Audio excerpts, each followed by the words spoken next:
Beautiful city of Port Elizabeth. We're actually live at the newly named Nelson Mandela University, and joining me this morning is a man who knows everything about science. He's made strides in the sector, and he's trying to make sure that as many kids, particularly those in the township, take interest in this field. His name is Professor Azwinndini Muronga. So tell us briefly, this is obviously a life-changing event for this institution. How big and how important was it to have this launch at this specific township in Mission Vale?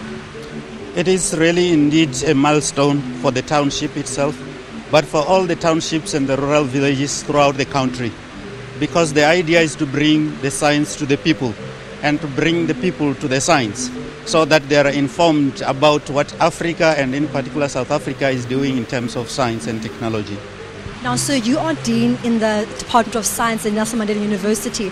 How big of science is NNMU playing, and also what role are you playing to try to group the next leaders in science? If you look at the people who are participating, it's usually the youth. And throughout the National Science Week, it will be the students in the Faculty of Science to take the science to the people. In doing so, we will be making sure that the same youth, the same students of science, and in particular of science faculty, are the next generation to take over from the older generation, from us. And it's only through this process of engaging them, through discussions about the importance of science and using and utilizing the youth in the university to go out there and popularize science, that they themselves become the champions of the future. Now, you have really gone against all odds and really done well and been seen as one of the key educators in science in this province. What role are you playing, also what role is NNMU playing to try and encourage more the black students to take up jobs and also the science sector? In this particular university, especially in my faculty, we have a flagship program which is Science Education, Outreach and Communication, which is geared basically to go out, and especially in this province, where we know when matric results come out, it's one of the provinces that is bottom. So we want to make sure that through these programs, throughout the province, we are encouraging both the educators and the learners and the parents to really encourage the young ones to take up sciences. And then lastly, just in your opinion, what role do you think such a week plays in trying to encourage people, young people particularly, to take up careers in maths and science? Basically, you see, myself having been one of the youngsters coming from the rural areas of Limpopo, I will use that experience also to really connect with the youth, to talk their language. You have to remember that the youth of today have moved. They are into the 21st century, which means our science, our curriculum has to speak to them as well. Now, we're also in the heart of the township, a very poor township where youth unemployment is very high. The number of black people here don't have the right resources at school. If you go to most schools here, there are no labs, there are no laboratories for them to actually love taking science. What role do you think that as individuals or even institutions like NNMU can play to try and take resources back into the schools again?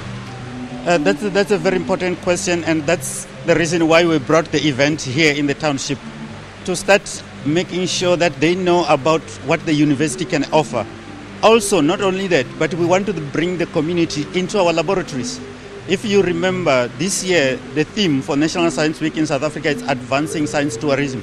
Our laboratories have to become tourist destination for even the poorest of the poor communities. They have to come because that's where the spark and the love for science. And also, not only that, they will start to see what science can do for them. There's also like this misconception around science. I know that I was young, I thought science was the worst subject. But what do you think can be done from educational perspective, from NNMU perspective, to try to change the stigma and the fear that people still face surrounding science? I think we have to make science fun. I think we have to make science accessible to people. So as part of the project that we are running in the Faculty of Science, it's around science communication. We are running workshops to train our scientists. How do you communicate to journalists? How do you communicate to the young ones? How do you communicate to somebody who really is scared of science? So we have to start with our own selves. We have to transform the scientific community, that scientists make sure that you can communicate the very science that you are excited about to the communities that are very poor, that don't know what you're doing. And then within the classroom, how do you think that science can be made fun? Because obviously, normally kids come in, they open a textbook, they get read long assignments and long stuff about science. What do you think can be done within the classroom now by the teachers to make science more fun? So we have to start with our curriculum. It has to really be transformed. It has to be connected to the people where they come from. It has to speak to the experiences. Because, for example, if you are still doing things traditional way, and our kids at the universities and at school, they are on the Twitters, they are on the Facebook, therefore they will not find that science is fun. You have to speak their language, you have to get into their spaces, into their digital space, into their Facebook, into their Twitter, and make sure that it's part of what they already know. But also for us, it's really being in Africa, being in South Africa, and knowing the conditions where we're in, is try and make sure that we embed ourselves as scientists in the communities. We have to bring the indigenous knowledge systems into our curriculum. We have to bring what you call the indigenous games that are very scientific into our classrooms. That's how you will get the youth to come and really listen to science. From your engagements, I saw that yesterday when you walked in here, there were some students walking around at the exhibitions. When you interact with students, particularly the black students, what are some of the misconceptions, or are black students actually taking interest in science these days? That's a very good question. We also had I also gave a public lecture yesterday where we toured the universe, where really you could see that from what they have been learning at schools, there are lots of misconceptions about most of the things. And it goes back to who is teaching our kids the science. I think that's very fundamental for us as a country to start saying that, as I've said before, we as kids, when we grow up, we are very curious. We like to play with things. And when we go to school, that love for science is diminished because of who is teaching our kids. And that's where we have to start. Because the misconceptions they have, they must have got them from somewhere. And we have to really start there where they are getting those misconceptions from, to start really making sure that the people who are actually telling the science, they are telling the correct science, and they are making sure that people have the correct conceptions. So, Prof, you're saying obviously the teachers also have a role to play in trying to improve the stigma surrounding science. For me, that's where we have to start.